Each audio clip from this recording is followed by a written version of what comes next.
de monsieur le professeur Jacques Meuchler. Jacques Meuchler est professeur ordinaire de linguistique au département de linguistique à l'Université de Genève depuis 2005. Il a fait des études postdoctorales à Paris et aux États-Unis. Il s'agit d'un spécialiste de sémantique et de pragmatique.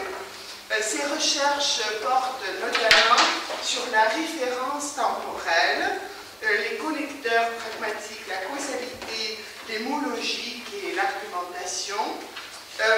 Il a rédigé et publié de nombreux ouvrages d'introduction à la linguistique et à la pragmatique, et ces ouvrages constituent des références dans le domaine francophone. Il a également dirigé 8 projets de recherche à la SRS. Pour la Sénatus de la recherche scientifique. Voilà, merci. Il était directeur du département de linguistique à l'Université de Genève entre 2005 et 2010, et entre d'autres nombreuses responsabilités qu'il a eues et qu'il a en ce moment, je vais me contenter juste de mentionner qu'il est actuellement président de la Société suisse de linguistique et responsable de l'organisation du 19e Congrès international des linguistes qui aura lieu à Genève du 21 au 27 juillet 2013. Voilà, merci. Je vous en prie. Merci beaucoup de cette présentation. Il n'y a pas d'ambiguïté, nous ne sommes pas à Genève, nous ne sommes pas le 22 juillet. Je voulais juste profiter en fait de l'occasion pour rappeler à ceux qui m'ignoraient qu'il y a un événement de portée mondiale que Genève a l'honneur lié à la Société suisse de linguistique organisée. Donc, j'en prendrai relativement peu onéreux du point de vue de l'inscription. Pour l'instant, la qualité du programme est totalement exceptionnelle et tout le monde vient. Et donc, je vous encourage vivement à joindre à. J'aimerais juste préciser, avant de parler quelque chose, je suis un pragmaticien. Ça fait une trentaine d'années que je suis quelqu'un d'actif, de militant dans le domaine de ce qu'on appelle la pragmatique cognitive. J'appartiens au courant de linguistique qui est un peu à cheval entre ce qu'on appelle la linguistique formelle et la linguistique fonctionnaliste. Je dis ça simplement parce que la plupart des pragmaticiens en fait se réclament le paradigme fonctionnaliste. Moi j'ai plutôt une éducation chomskienne et une tradition intellectuelle chomskienne. J'aimerais simplement vous donner cet élément de référence pour vous montrer que s'intéresser du point de vue de la linguistique théorique ou de la pragmatique théorique au langage ne suppose pas que des questions aussi importantes que l'affectivité ou la subjectivité ne fassent pas partie des intérêts ou du champ de recherche. Ce dont je vais vous parler, en fait, c'est une application, un exercice que j'avais en tête depuis à peu près 2 ans. C'est l'une des raisons pour lesquelles j'ai accepté cette invitation, et je remercie les organisatrices et organisateurs, tout simplement parce que ça me donnait l'occasion de tester une hypothèse très générale que je vais vous présenter sur les temps verbaux, qui est une hypothèse assez originale, qui essaie de combiner des facteurs sémantiques et des facteurs pragmatiques. Et vous verrez que dans cette perspective, les questions de subjectivité sont centrales. Mais elles ne sont pas centrales où, traditionnellement, en linguistique, on pense qu'elles le sont. La linguistique générale, traditionnellement, et je l'indiquerai tout à l'heure, pense que la subjectivité, ou affirme que la subjectivité est inscrite dans la langue, est inscrite dans le code linguistique. Je vais défendre une thèse totalement opposée. La subjectivité est une question d'usage. Elle n'est pas spécifiée, elle n'est pas encodée, spécialisée dans un système de marquage particulier. Je vous montrerai l'énorme labilité, la grande plasticité, en fait, des expressions référentielles.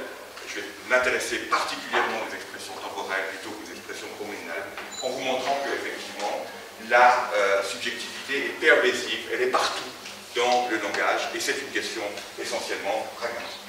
Alors je vais commencer d'une manière assez traditionnelle, en renvoyant en fait à deux lieux communs de l'analyse générale. Je suis parti de Benveniste parce que c'est à partir de là que les questions ont été posées. L'idée que la subjectivité est exprimée à la première personne et que les temps de la subjectivité sont ceux de discours, à savoir tous les temps en français, sauf là, je renvoie ici à une citation presque complète, j'ai oublié quelques petits ajouts, de l'article, je crois, de la subjectivité dans le langage des problèmes de linguistique généraux, le premier. Ceci pose deux problèmes.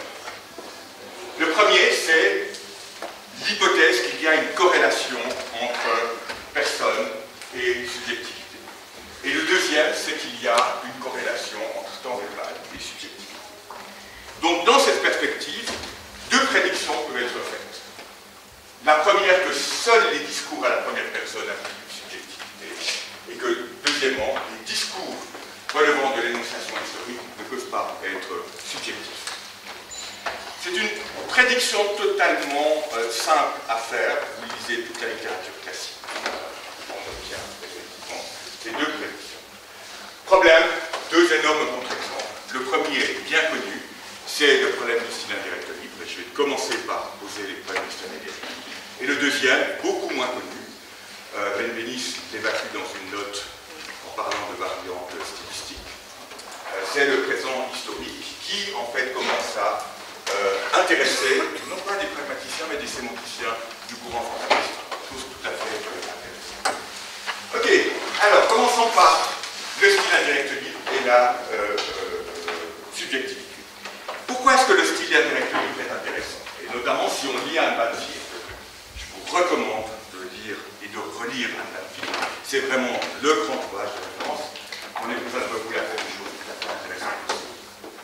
L'intérêt du style indirect libre c'est qu'il relève en fait de ce qu'on appellerait l'énonciation historique et de l'usage subjectif du langage. Okay.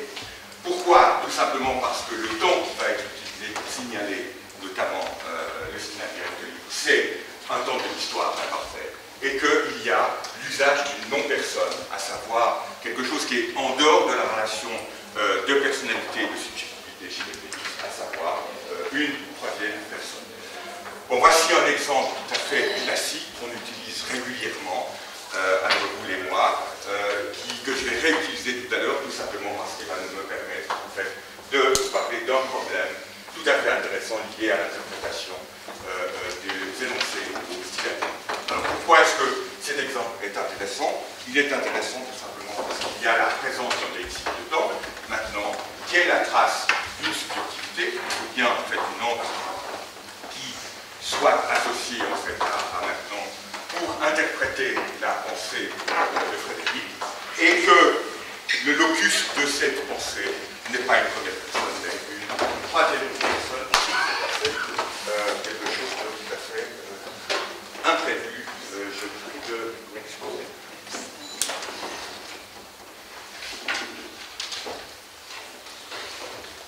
Ok. Alors, quelle est l'analyse qui est proposée? Quelle est l'analyse traditionnelle qui est proposée, en fait, notamment par Anne Banfield, pour rendre compte de cette contradiction qui existe, en fait, entre un temps du passé, dialectique et une troisième personne? L'idée est, en fait, de recourir, en fait, à deux principes, qui sont des principes, pour elle, qui relèvent de la grammaire, qui ne sont pas des principes pragmatiques. Le premier principe va, en fait, spécifier que, pour toute expression, il existe au plus un référent qu'elle appelle le sujet de conscience auquel sont attribués les éléments expressifs. Donc si un énoncé au style indirect est interprété au style indirect, en fait, la marque référentielle, quelle que soit la personne, va être en fait attribuée à un sujet de conscience s'il n'y a pas déjà de sujet de conscience de soi qui est disponible. Et pour expliquer en fait la contradiction apparente entre maintenant et le temps passé, il y a un principe corollaire qui s'appelle un et un maintenant, qui dit que toutes les instances de maintenant dans une même expression renvoient au même moment, maintenant étant le point de référence à partir duquel les déictiques sont interprétés. Ces deux principes sont des principes qui ont été dérivés d'un principe plus général associé à la communication, une expression, un locuteur, et une expression un présent, quel étant ici du style indirect. Ceci étant, quelle est la prédiction maintenant de l'analyse de Banfield? Il y a deux prédictions essentielles. La première, c'est que le style indirect libre va être réservé à la troisième personne. Or, et c'est ça le problème, il y a des exemples de style indirect libre à la première et à la deuxième personne. Et le deuxième problème, c'est que le style indirect libre serait le lieu de l'expression de la subjectivité au passé, donc quelque chose qui ne relève pas de ce qu'elle appelle le récit de la narration.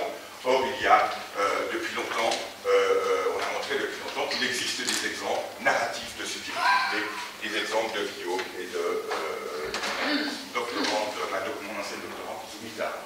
Je vous donne juste quelques exemples que j'ai repris du dictionnaire encyclopédique de grammatique, que vous l'avez extrait. Donc, un exemple de style indirect libre à la première personne, qui est fait des mémoires d'Adrien au Sénat, et puis un exemple de la modification d'ordre bien connu, qui est le prototype d'une pensée représentée à la deuxième personne. Donc ces faits sont bien connus, ce sont des contre-exemples qui montrent que la solution de Banfield est une solution tout à fait partielle.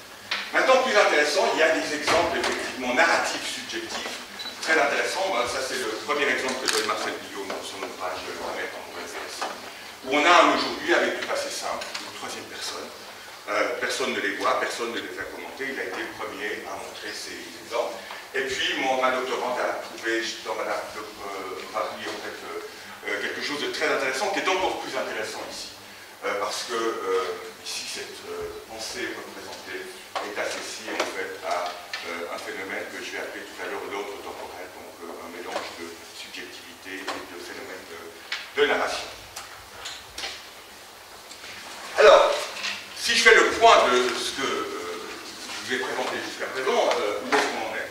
On est dans une situation où apparemment les contre-exemples que j'ai montrés permettent de conclure que premièrement la subjectivité n'est pas réservée à la première personne et que les temps narratifs peuvent exprimer la subjectivité. Okay. Alors, pourquoi est-ce que ça ne marche pas? Ce que je vous ai présenté, c'est qu'apparemment les analyses classiques, benveniste ou Banfield, en fait, sont toutes des analyses dualistes. Elles divisent d'une certaine façon le monde de la langue ou le monde de l'usage du langage en deux, histoire versus discours chez Benveniste, ou narration versus communication. Je vous rappelle simplement que chez Banfield, la grande idée, c'est que la fiction, c'est pas de la communication.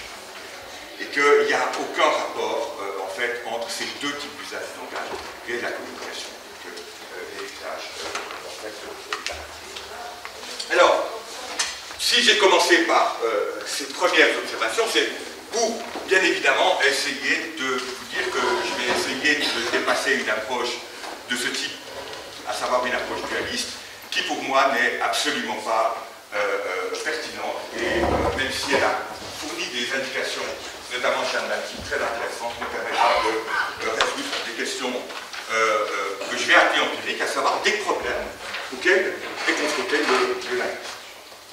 Alors, est-ce qu'il y a une alternative? Et quelle pourrait être, en fait, cette alternative? L'idée, c'est que, en ce qui concerne la subjectivité des pronoms, ça n'est pas une question ou de fonction référentielle, ou de signification, mais d'usage. Il y a des usages qui sont des usages subjectifs, des usages non subjectifs des pronoms. Et pour les temps, en fait, c'est exactement le même problème. Ça n'est pas une question de sémantique, c'est-à-dire qu'on ne va pas commencer à dire il y a des temps qui sont subjectifs, il y a des temps qui ne sont pas subjectifs. Essayez de faire l'exercice, vous pouvez travailler pendant 30 ans, vous aurez en fait toujours une kyrielle de contre-exemples. La question n'est pas une question sémantique, mais une question d'usage, à savoir une question pragmatique. Point important, et j'insiste, je vais vous montrer comment on peut le représenter, il y a des usages subjectifs pour tous les temps, comme il y a des usages non subjectifs pour tous les temps, en tout cas du français. Une toute petite parenthèse, ce travail que je vous présente est un travail de recherche que je mène avec le doctorant sur la comparaison de systèmes de temps verbaux. Donc on est en train de faire une comparaison du français et de l'anglais, on va l'étendre à d'autres langues. Nous utilisons exactement le même matériel descriptif et conceptuel. Donc, ce dont je vais parler n'est pas quelque chose de spécifique au français. Simplement, le français est, en fait, le matériel sur lequel je vais pouvoir prendre mon argumentation. Ok, alors, commencer maintenant à parler un peu des temps verbaux et essayer de vous montrer comment on pourrait approcher cette question. J'espère que tout le monde a un exemplaire. J'ai demandé, il y a quelques petites copies, mais sans exemplaire, c'est un peu compliqué, donc notamment tous les données sont. Alors, est-ce qu'il y a une approche sémantique des temps verbaux? La réponse est oui. Il y a une approche très connue, qui est utilisée à peu près par tout le monde, qui est l'approche proposée par un logicien Hans Reichenbach après la Deuxième Guerre mondiale, dans un petit chapitre d'un ouvrage de logique sur les expressions token réflexives. Et en fait, il parle de manière très intelligente des temps verbaux et a proposé un certain nombre de concepts qui permettent en fait de rendre compte de la sémantique des temps verbaux. C'est ce dont je vais parler.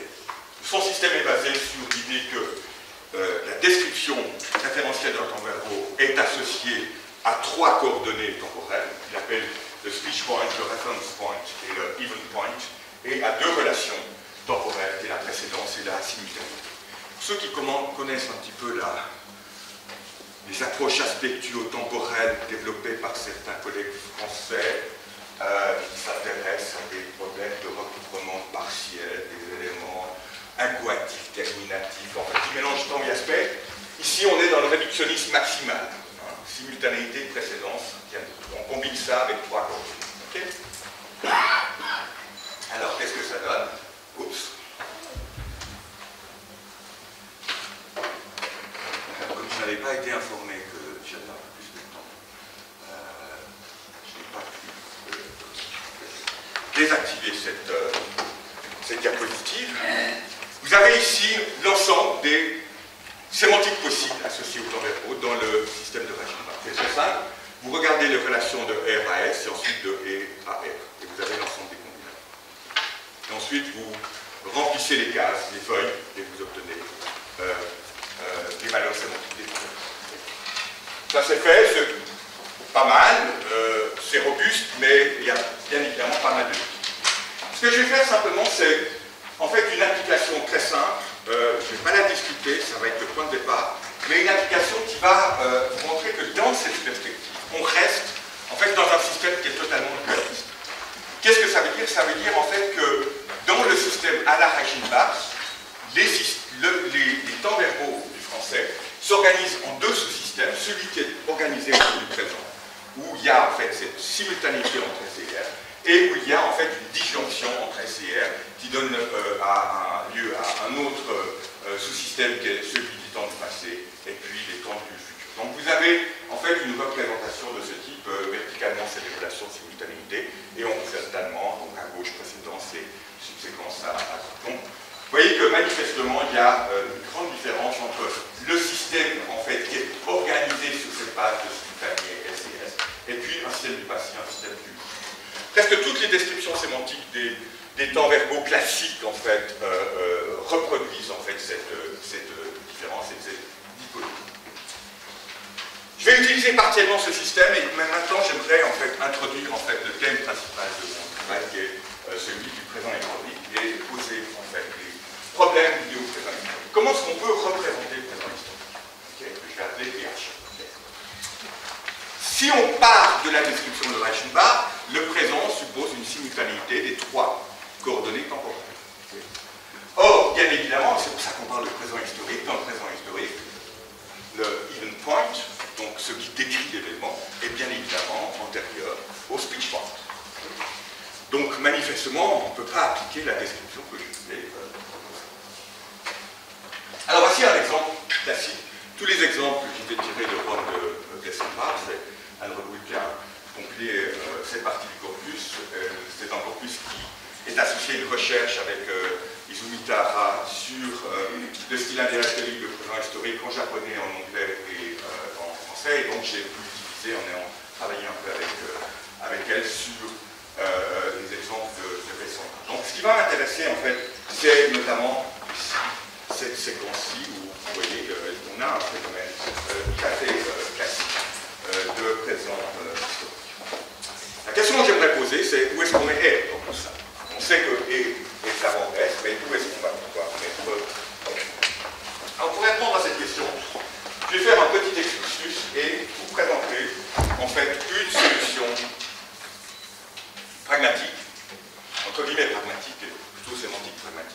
qui a été proposé par un sémanticien formel, Philippe Schlecker, qui, dans un article de 2004, a présenté en fait des questions très très intéressantes associées au présent historique et au style intellectuel. Alors, l'idée de Schlecker, c'est que ce qu'il appelle le contexte du discours, à savoir la situation de communication dans laquelle le destinataire choisit les référents des indexicaux. Ce qu'il faut comprendre, c'est que quand on est pragmaticien, en gros, on ne fait pas de la codification. Ce qui nous intéresse, c'est sur la base de quelles informations on va pouvoir interpréter des expressions linguistiques. Donc, la situation de communication, c'est en gros le recours pour l'interprétation, donc pour la saturation des variables, notamment des variables indexicales.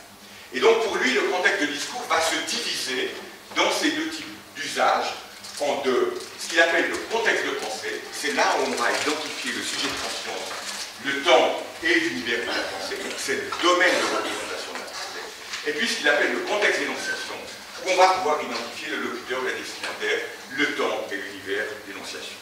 Donc, il y a un split, une séparation entre deux sous-contextes du contexte de discours. Alors, pour faire bref, comment les choses se passent? Dans le style indirect, le contexte d'énonciation sera le contexte réel. Okay? Donc ça veut dire que le contexte de pensée va être distinct, et c'est justement là que quelqu'un d'autre parle via le locuteur. Donc une pensée peut être représentée via en fait un acte dans le locuteur. Et dans le présent historique, ben, le contexte de pensée va être le contexte réel. Okay?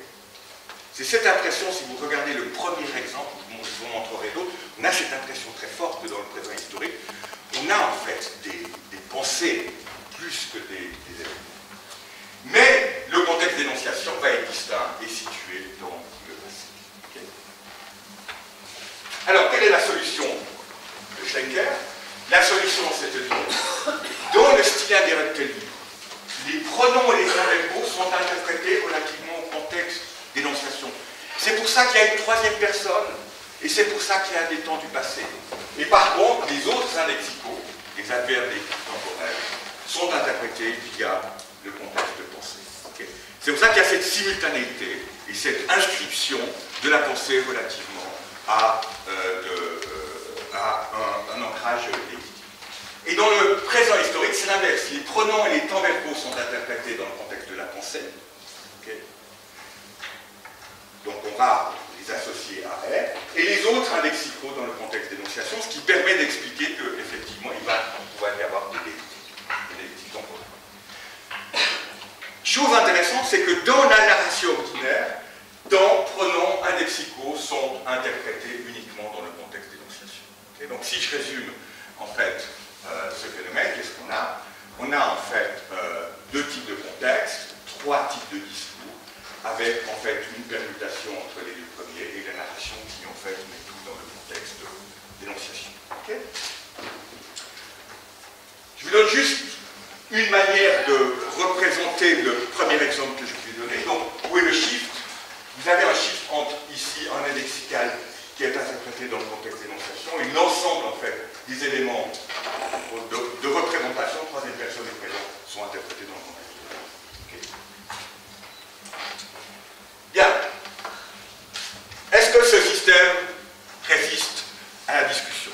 Alors, Anne Reboul a observé un certain nombre de difficultés. Je vais vous présenter son argument principal, qui est à mon avis un argument très très fort, qui consiste à contester le fait que, dans le style indirect libre, le contexte réel serait le contexte d'énonciation. Si c'est le cas, ça veut dire que c'est le narrateur, et non le personnage qui sait ce qui s'est passé. Okay. Puisque, obligatoirement, on va aller chercher dans le contexte d'énonciation, dans S, le contexte qui permet d'interpréter les énoncés. Voilà le problème. Je reviens sur mon premier exemple de style indirect libre. Toutes les personnes qui ont lu l'éducation sentimentale savent que, contrairement à ce que croit Frédéric ne deviendra pas l'amant de Madame Arnaud. Si les énoncés au style indirect libre devaient être interprétés dans le contexte d'énonciation, la fiction serait inconsistante.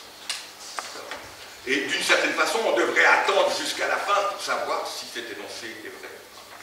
Or, quand on lit cette phrase, c'est qu'on sait que c'est la croyance de Frédéric. Et on peut se demander, mais est-ce que cette croyance, est-ce qu'elle va aboutir ou est-ce qu'elle ne va pas aboutir? Donc si la fiction n'est pas inconsistante, ce qu'on peut espérer, c'est que le contexte d'énonciation ne peut pas être le contexte réel. Et effectivement, les éléments du style narratif ne sont pas interprétés dans le contexte d'énonciation. Maintenant, on peut se demander, mais est-ce que cet argument vaudrait aussi pour l'autre type de discours, à savoir le présent? Et voici les deux objections que j'aimerais en fait proposer. Premièrement, si les énoncés ou présents historiques sont interprétés dans le contexte de la pensée, donc ça veut dire qu'il y a cette dissociation entre R et S, et les indexicaux dans le contexte d'énonciation, comment peut-on déterminer R, puisqu'à la fois R est disjoint et R est identique à S? Pour les pronoms, il y a une disjonction, et les expressions référentielles, il y a une disjonction. Pour les autres indexicaux, il y a une assimilation. Et deuxièmement, comment expliquer que dans le contexte de la pensée, puisque, encore une fois, les énoncés ou présents historiques sont interprétés dans le contexte de la pensée, il puisse y avoir ce qu'on appelle l'ordre temporel qui caractérise, en fait, la narration. L'ordre temporel, c'est simplement la succession des événements dans le monde de la fiction, parallèles, en fait, au discours. C'est ce qui fonde fondamentalement le récit. Or, si l'ordre temporel est la caractéristique principale du récit, et que le récit concerne des événements et non la pensée, comment peut-on expliquer que le présent historique manifeste l'ordre temporel qui, normalement, est interprété non pas relativement au contexte de la pensée, mais au contexte, en fait, de l'énonciation. Alors, j'aimerais maintenant ces deux interprétations, en fait, ces deux discussions, objections faites, j'aimerais en fait vous proposer une autre solution, en fait, pragmatique, et essayer de partir, en fait, du fait que dans le présent historique, les événements ne sont pas ancrés dans le moment de la parole, mais dans le contexte de la pensée. Alors, la question que je me suis posée est de savoir si cette objection ou cette différence, c'est quelque chose qu'on peut exprimer de manière différente, par un autre temps verbal. Et donc, je vais prendre un petit chemin de traverse pour montrer que, certes, on peut le faire, mais que ça donne des résultats très très bizarres si on essaye de substituer le passé composé au présent historique. Bon, on sait que dans le passé composé, il y a deux usages en fait. Un usage où il y a identité entre R et S, c'est ce qu'on appelle le passé d'accomplissement, et puis un passé où il y a cette disjonction qui est le passé composé de l'antérieur. Vous avez ici deux exemples qui représentent cette différence. Dans le deuxième exemple, le test, c'est qu'il y a un phénomène d'ordre temporel. Les événements se succèdent et en fait n'ont pas de point de référence, n'a pas de connexion avec donc on peut se demander, mais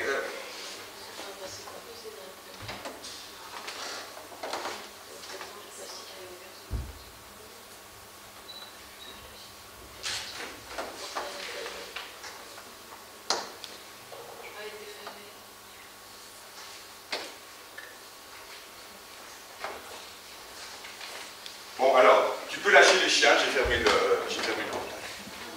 Excusez-moi. Ok.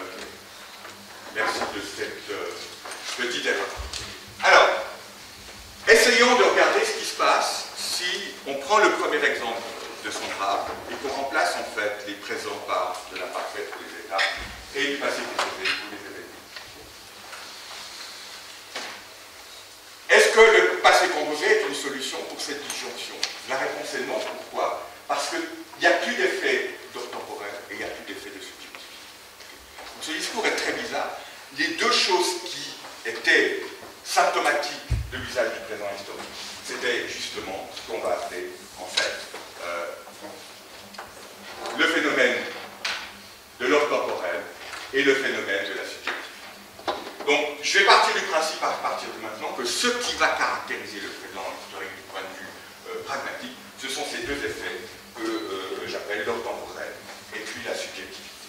Alors, ce que j'aimerais simplement montrer, c'est que ces deux traits, en fait, sont des traits qu'on trouve dans d'autres types de temps verbaux. J'ai pris ici des exemples, deux exemples pour pour le passé simple. On pourrait supposer que le passé simple est principalement narratif, mais vous voyez que dans le premier exemple, ce n'est pas du tout un usage narratif du passé simple. Et puis dans le deuxième exemple, contrairement à la prédiction qu'on pourrait faire selon laquelle il n'y a pas de subjectivité dans le passé simple, on a en fait un phénomène de subjectivité. Et corrélairement, on pourrait se dire, mais il y a un temps principalement subjectif qui est l'imparfait.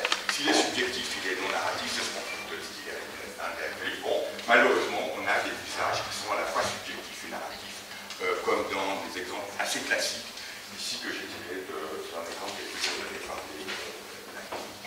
Alors, sur cette base-là, on peut se demander, mais est-ce qu'on aurait un patron général pour la description? C'est là que je vais essayer maintenant d'apporter une contribution bien particulière en 10 minutes.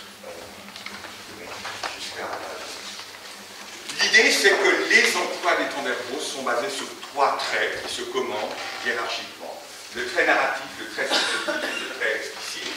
Le troisième trait étant une spécification du deuxième. Et le deuxième étant commandé par le premier. Cette configuration est générique et s'applique théoriquement à tous les temps verbaux. Et ce qui va limiter, en gros, la cartographie de l'usage des temps verbaux, c'est la sémantique des temps verbaux, et je reviendrai après. Okay. Quel est le patron général? Celui-ci. Vous prenez un temps et vous avez théoriquement ces 6 emplois. Donc vous avez une arborescence qui est très claire, de narratif à subjectif non subjectif, de non narratif à subjectif non subjectif, et quand c'est subjectif, ça peut être explicite ou non explicite. Vous avez ici quelques exemples classiques, okay, pour du présent, de l'imparfait, du passé simple, voire du futur. Okay. Donc si on vient au présent maintenant, l'idée c'est que on devrait avoir ces 6 configurations possibles, d'accord, et a fortiori pour le présent historique. Donc une configuration plus narrative, plus subjective, plus explicite. Plus narrative, plus subjectif, moins explicite. Je vous fais grâce, effectivement, de la lecture. Ce que je vais vous montrer, c'est que le présent historique concerne les 5 premières caractéristiques, le dernier n'étant pas du présent historique. Ok, donc ce que je vais faire maintenant, c'est 2 choses dans les 10 minutes qui restent. Je vais vous donner des illustrations, donc je vais très rapide, vous avez le corpus, vous pourrez contester, regarder. Je suis prêt à toutes les objections, c'est un work in progress. Mais surtout, j'aimerais en fait tirer la conclusion en fait, de ce système d'analyse pour la représentation du temps en général et le présent historique. Premier type d'exemple. C'est un exemple qui est très intéressant, tout simplement parce que la variation de personnes, c'est toujours tiré donc, de Romain de Saint-Marc. Mais la chose qui est intéressante, c'est qu'il y a un point de vue explicite. C'est Jean Galmot qui est donc rendu explicite par des pronoms il et je et par le nom propre. Okay. Et donc il et je sont co-référentiels à l'ordre. Donc subjectif et explicite, et il y a de l'ordre temporel. Pourquoi il y a de l'ordre temporel? Il y a simplement ici un phénomène de succession temporelle très classique dans le récit, on est toujours présent. Donc on est bien dans la configuration narrative subjectif explicite. Deuxième type d'exemple, cette fois, c'est les 2 premières propriétés, mais ça n'est pas explicite. Okay. Alors pourquoi ça n'est pas explicite? Pourquoi c'est subjectif? Il y a des expressions très intéressantes, il y a. Donc, il faut un sujet de conscience pour dire il y a, même des expressions du type train-train, on ne peut pas l'imaginer à quelqu'un qui n'est pas en fait, qui n'est pas en train de se représenter une situation subjectivement comme étant du train-train. Okay. Il y a un marqueur de temporel, puis, et il y a un marqueur comme on, mais la chose qui est intéressante, c'est que ce on semble être disjoint de la perspective, en fait, qui est représentée, à partir duquel les événements sont représentés. Donc ce on est en fait disjoint du sujet de conscience, en tout cas c'est l'analyse que je fais. Plus narratif, moins subjectif, donc il faudrait qu'il y ait, en fait, plus narratif, moins subjectif, uniquement des phénomènes d'ordre temporel, mais pas de marque de subjectivité. Alors les dernières phrases manifestent effectivement un ordre temporel. Il y a un adverbe. Est-ce que, assidûment, est-ce un adverbe subjectif? Bon, pas d'analyse précise, pas d'argument à donner. Si on considère que c'est la trace d'un point de vue subjectif, on est dans la configuration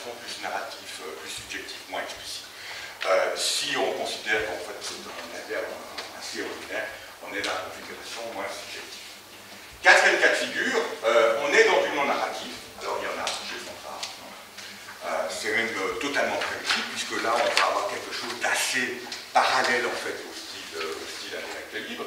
Il y a des marqueurs, il n'y a pas d'ordre temporel, il y a un sujet de conscience qui est exprimé par Hill, il y a d'autres marqueurs de subjectivité, il y a des modaux et des épistémiques, il y a des marqueurs évaluatifs, et puis il y a des expressions du tac au tac, et aussi, par exemple, une phrase comme oui qui manifestement suppose en fait un point de vue subjectif. Et enfin, la caractéristique moins narrative, plus subjectif, moins explicite. Donc en fait, on a des marqueurs de subjectivité mais qui ne sont pas, dont le sujet de conscience n'est pas en fait représenté linguistiquement. Donc là, ces exemples sont très intéressants. Encore une fois, vous voyez qu'il y a un guillemets ici, il y a des verbes de perception, il y a des questions, des exclamations, des noms et adjectifs subjectifs, mais il n'y a aucune référence à un sujet de conscience quelconque, ni de référence à des questions d'ordre temporel. Donc en fait, les choses tout à fait intéressantes, c'est que cette configuration semble être partielle, il semble y avoir en fait 5 usages sur les 6 précis, avec une feuille manquante qui est en fait moins narratif, moins subjectif. Je vais aller très très vite sur ce point parce qu'elle n'est pas en fait très très intéressante. Les seuls exemples que j'ai trouvés de moins narratif, moins subjectif, c'est des équivalents en gros de manchettes de journaux. Durée dans les Alpes, en père tue sa femme et ses enfants. C'est pas narratif, c'est pas subjectif. Ça semble être quelque chose d'intéressant. Et puis, chose intéressante, c'est que si vous essayez de substituer le présent à des temps du passé, c'est pas pour rien qu'il n'y a pas de titre au passé composé ou bien au passé simple, ou à l'imparfait. Durée dans les Alpes, en père tue sa femme et ses enfants. Bizarrement, personne ne s'exprime comme ça en français, ni même avec le passé composé. Et je vous donne ici les raisons pour lesquelles, dans ces situations particulières, le passé composé ou le passé simple ne serait absolument pas pertinent. Donc la question qu'on peut se poser maintenant, c'est de savoir, en fait, est-ce qu'on peut donner une sémantique de présent historique, étant donné qu'on sait d'une certaine façon quelles sont ces configurations mentales.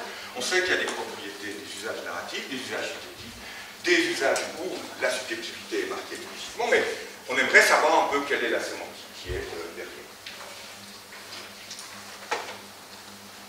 Alors, jusqu'à présent, on a deux choses dont j'aimerais vous montrer qu'elles sont partiellement, pas complètement contradictoires. On a une description à la Reichenbach, c'est la prédiction qu'on va faire, et puis ensuite on a une description pragmatique qui va en fait faire intervenir des combinaisons de traits à l'exclusion des traits moins narratifs et moins subjectifs.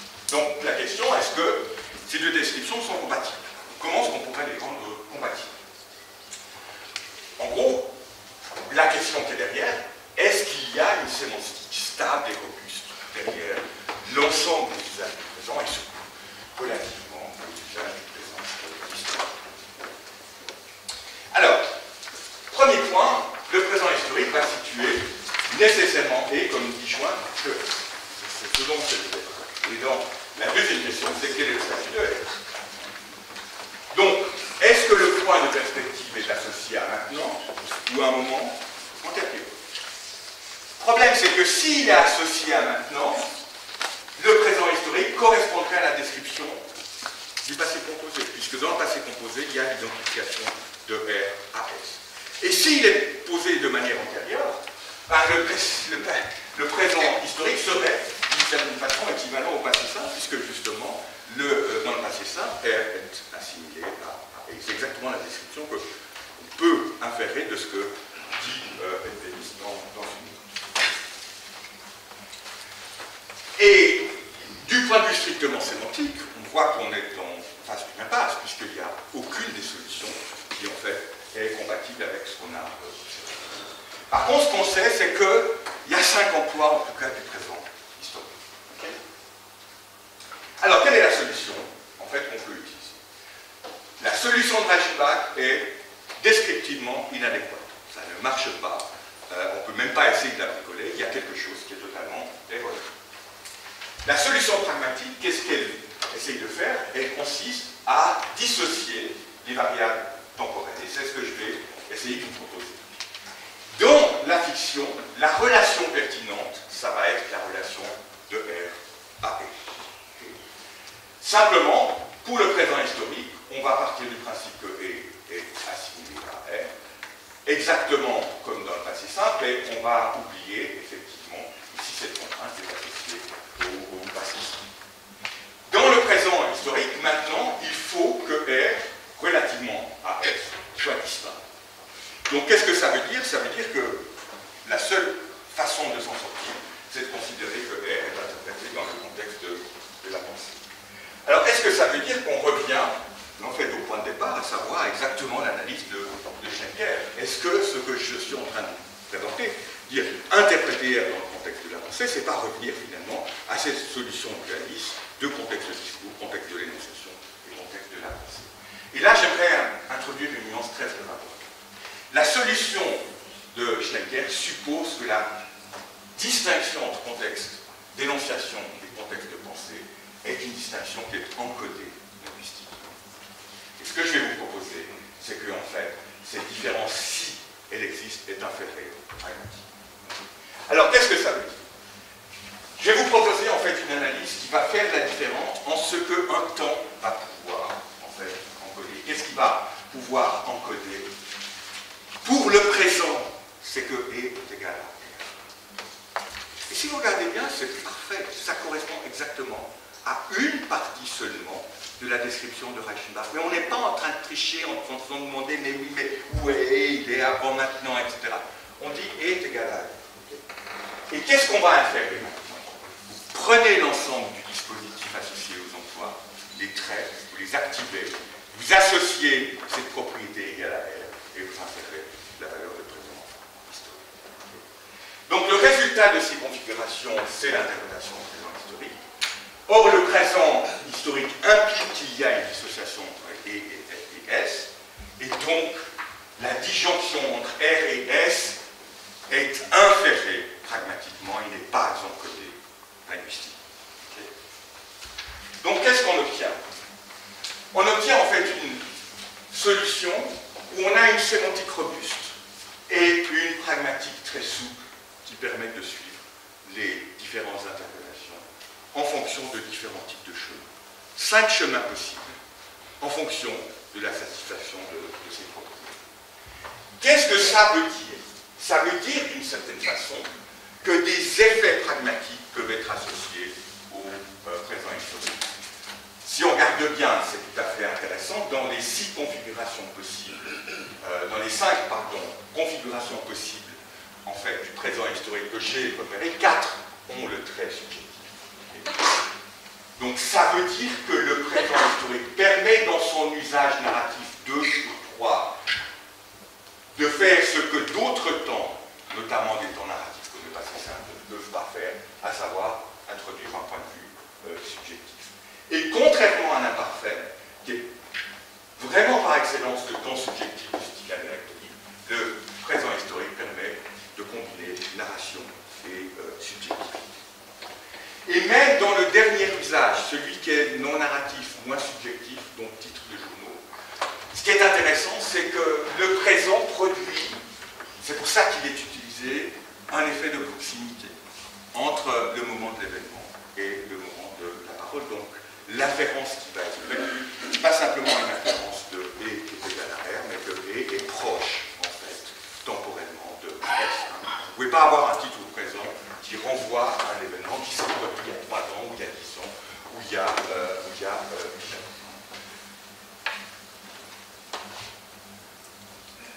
Quelle conclusion?